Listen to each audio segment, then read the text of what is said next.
galera, beleza? Tudo bem? Espero que estejam todo mundo bem, que tenham aproveitado justamente esse final de semana e um pouquinho esse feriado aí.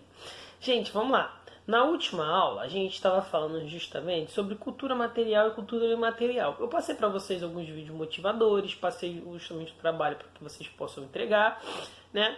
E a ideia é que a gente fale um pouco hoje sobre essa questão de cultura material e cultura imaterial. O primeiro passo que a gente deve falar, né, é sobre o que é cultura, né?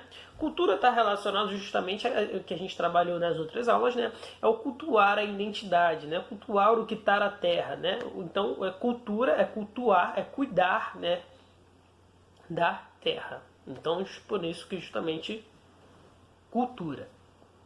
Tanto que você pode fazer, existe até alguns termos, né, utilizados até para ciência, por exemplo, não, a gente está fazendo cultura laboratório, né? Então a gente está criando coisas em laboratório, cuidando dessas coisas, né? Então olha só, quando a gente fala desse termo cultura, esse termo cultura está justamente ligado a diversos fatores, né, da nossa sociedade, não só aqui no Brasil, mas no mundo todo, porque a cultura você tem em todos os lugares. Porém, tem uma questão quando a gente fala da cultura aqui no Brasil. Por quê?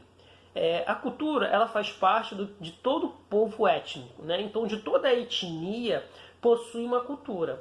E quais são as etnias formadoras do Brasil, né? E aí a gente vai ter três grandes etnias formadoras justamente do processo cultural, identitário e o processo também populacional do Brasil, que é justamente a cultura indígena, que foi a primeira, né? A cultura europeia, a segunda, justamente habitar o Brasil, e a terceira, justamente a cultura africana. Então você tem os três maiores formadores, né, da etnia brasileira.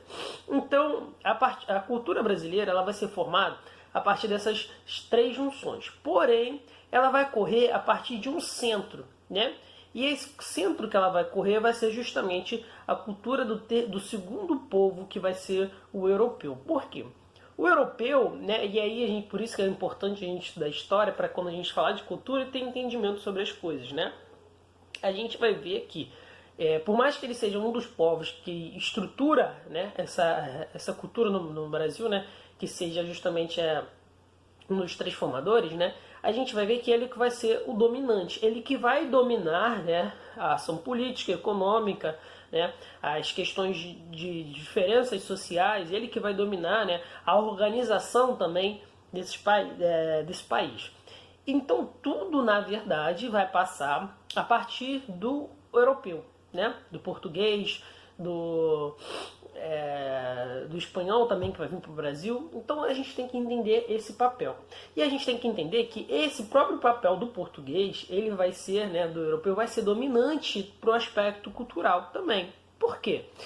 Porque é a partir dele que a gente vai formar os laços culturais, né? Então vai ser justamente a partir do entendimento do pensamento europeu que a gente vai ter. Isso se chama eurocentrismo, né? A gente vai ter uma cultura formada a partir das questões europeias. E aí a gente vai ampliando esse leque. Então tudo vai partir do pensamento europeu e a gente vai olhando justamente as outras culturas. Beleza? É assim que é a formação cultural brasileira. E é assim que vai ser a formação cultural de muitos outros países, principalmente aqui na América. Porém, a gente vai ver que no mundo, né, você vai ter várias questões também de cultura. E aí, como a gente falar sobre cultura material e cultura imaterial? Primeira coisa que a gente viu, então a gente entendeu o que é cultura, a matriz cultural do Brasil, e a gente vai ver aqui a cultura material é a cultura que a gente toca. Por exemplo, um controle remoto, né? Tem a questão da televisão, todo mundo gosta de cultuar, meu Deus, a televisão, pô, coisa linda, maravilhosa, cara que passa um tempão aqui, né? Ele pode ser um símbolo da cultura material, né? Da gente materializar essa cultura. Porém, o que passa na televisão, os atores passando uma série, uma novela, é uma cultura imaterial. Por quê? O que está ali simplesmente pode ter um dia como não pode ter mais, né? Isso é a imaterialidade da coisa, né? Então tem a cultura material, por exemplo, o Cristo Redentor, o elevador do Lacerda na Bahia, né? Ouro Preto, em Minas Gerais, que é uma cidade histórica e culturalmente, né? Você pode também ter o Pelourinho, você tem várias outras questões aqui no Brasil culturalmente materializadas, beleza? Que elas estão ali em forma material. Ela é o símbolo justamente de uma cultura. Beleza? Assim como você chega lá na Bahia, encontra na Bahia de Todos os Santos, né, várias imagens de orixás. Isso é uma materialização de uma cultura, né, que fica ali simbolizada. Agora, essa cultura imaterial é quando você tem uma cultura que ela não precisa de materialidade. Ela existe, mas ela não precisa ali de um objeto, né? Então, qual um exemplo disso, né? A gente pode pegar as nossas cantigas, que vovó foi na roça, papai foi trabalhar. Isso é um aspecto cultural nosso. É uma questão imaterial, porque é uma música, eu estou cantando agora, ela existe materialmente? Não. Certo?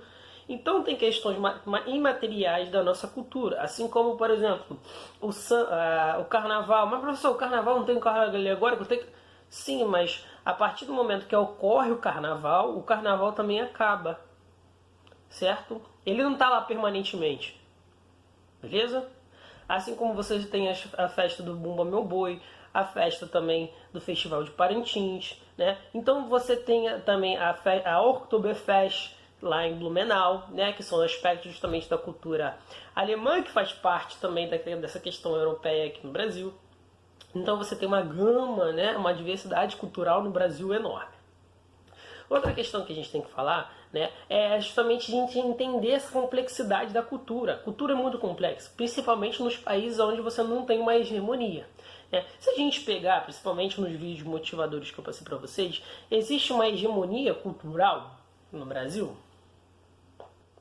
Não, né? Por quê? Porque você tem 3 povos diferentes, 3 tipos de linguagens diferentes culturais, né? Mas que no final elas meio que se correlacionam. Por quê? Porque você tem um aspecto justamente centralizador, que foi esse europeu, que juntou, né, justamente essa cultura indígena, essa cultura europeia, essa cultura africana, centralizou para si essas coisas. E é por isso que você tem um carnaval no Brasil tão diferente do carnaval no resto do mundo, né? Que o carnaval, na verdade, é uma festa universal, é uma festa da Europa. E aí você vai ter carnaval no Brasil, vai ter carnaval na Itália, vai ter carnaval na França, né? E qual é a diferença? É que aqui no Brasil você tem uma questão muito diferente, porque vai juntar justamente os 3 laços culturais do Brasil, né? O europeu, que vai trazer a festa do carnaval da Europa. Aí você vai ter a utilização justamente desse carnaval pelos africanos, né? Que vão dar todo um ritmo em si, né? Na questão da musicalidade, do samba, né? Na questão justamente das fantasias. E aí você também entra na questão da fantasia cultural do indígena, que vai ser abraçado. Beleza? Que vão abraçar justamente essa cultura indígena e vão colocar em conjunto. E aí o que a gente vai ter? A gente vai ter justamente nas fantasias, muitas vezes representados justamente esses símbolos indígenas, na nossa própria fala. Exemplo disso, quando a gente fala de boa parte dos nossos territórios aqui no Brasil, principalmente até aqui no Rio de Janeiro, a gente vai ver que boa parte desses nomes são justamente indígenas, né? Então, por exemplo, quando eu falo Itaipuaçu, é um nome indígena. Quando eu falo Marapicu, é um nome indígena. Quando eu falo Niterói, também é um outro nome indígena, né? Que é Niterói, é terra sem água, né? É uma terra sem água, sem rio, né? Niterói. Quando também a gente fala, por exemplo, Copacabana, é um outro nome indígena. Então a gente tem várias questões indígenas aqui, justamente no nosso próprio estado, mas também em todo o Brasil, né?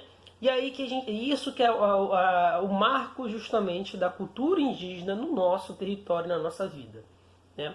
E aí a gente vai passar vendo mais questões culturais ao longo da nossa formação. E a gente vai ver que essas 3 etnias são fundamentais para a gente entender, né, o que é cultura. Só que a gente tem que lembrar justamente no que eu falei.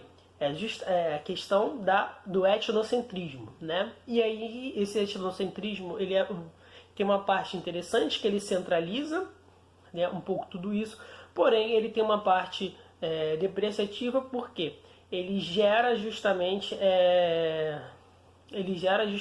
uma coisa chamada de preconceito, né? Porque se a sua formação cultural é justamente europeia, você cria um preconceito para as outras demais culturas. Isso vai gerar o quê? Isso vai gerar, né, você vai gerar um preconceito sobre o que você está vendo, né? Então isso gera um preconceito muito sobre as religiões africanas, gera um preconceito sobre as tribos indígenas, né? Que a gente acha que as tribos indígenas são atrasadas em relação à nossa civilização europeia, né? E aí, se a gente olhar justamente as civilizações indígenas no passado, elas eram muito mais fortes, né? Eram muito maiores do que a gente pode conseguir imaginar. E se a gente olhar justamente para as religiões de matriz africanas, a gente vai ver que elas sofreram um longo preconceito no seu processo de construção no Brasil. Por quê? Por detrimento da supremacia da religião justamente católica, né? Vendo que qualquer outra religião não católica era conhecida como paganismo, né? Beleza? Então, gente, é isso que eu queria trazer para vocês e que a gente possa abrir justamente uma discussão na nossa aula, beleza? Forte abraço.